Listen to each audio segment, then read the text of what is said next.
ఎన్నన్నా చెప్పుండ్రుల్లా రాజకీయమే ఉండాలి, ఏ లెక్క ఆ లెక్కే ఉండాలి. ఈ పార్టీ లీడర్ ఆ పార్టీ నాయకుడిని, ఆ పార్టీ లీడర్ ఈ పార్టీ నాయకుడిని కలిస్తే తప్పేం కాదు కదా. మంచి చెడ్డ మాట్లాడుకుంటానికి ఎన్నో ఉంటాయి. అయితే కొన్నేండ్ల కాంచెలి ఇట్లా లేదుల్లా. ఏ పార్టీ లీడర్ను కలిసినా చాలు ఏవేవో అనబట్టిరి. సరే, ఇంతకు ఇప్పటి వార్త ఏందో చూడుండ్రి. అరే ఈడ ఇద్దరు సీఎంలు, ఆడ ఇద్దరు ప్రతిపక్ష లీడర్లు. రేవంత్ రెడ్డి సారు చంద్రబాబు గారు కలుసుకున్నది పుట్టపర్తిలా, కేటీఆర్ సారు జగన్ సారు ఉన్నది బెంగళూరులా. ఇది సత్యసాయి నూరేండ్ల జయంతి పండుగ, అది గుర్రపు సవారీల పోటీ. ముఖ్యమంత్రుల ముచ్చట్లు నిన్నటి, మాజీ సీఎం మాజీ మంత్రి గారు ముచ్చట్లు మొన్నటి. కాకుంటే అండ్ల రాజకీయం లేదు, ఇండ్ల రాజకీయం లేదు, కానీ సోషల్ మీడియాలో చర్చలది జోరుంది. ఎందుకంటే మన కాడ బీఆర్ఎస్, ఆంధ్రాలో వైసీపీ పవర్లు ఉండంగా మనోళ్ళ సోపతి మామూలుగా లేకపోతుండే.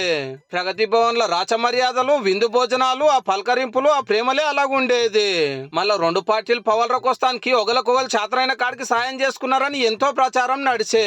ఇదొక ఎత్తు అయితే ఇద్దరు చెల్లెల రాజకీయం ఇంకొక చర్చ. అధికారం రాగానే మా అన్న నెగలనిస్తలేడని షర్మిలక్క ఇంట్లోకెళ్ళి బయటకు వచ్చి కొత్త పార్టీ పెడితే, అధికారం పోగానే కవితక్క కాళ్ళకెళ్ళి దిగొచ్చే అందులో నాకు ఇల్విస్తలేరని పడనోళ్ళకి కత్తిచ్చినట్టు ఇద్దరు చెల్లెళ్ళు ఫైటింగ్ చేసే ముచ్చట ఇద్దరు అన్నలు మాట్లాడుకోవచ్చని ఎవరికి నచ్చినట్టు వాళ్ళు రాస్తున్నారు మళ్ళా.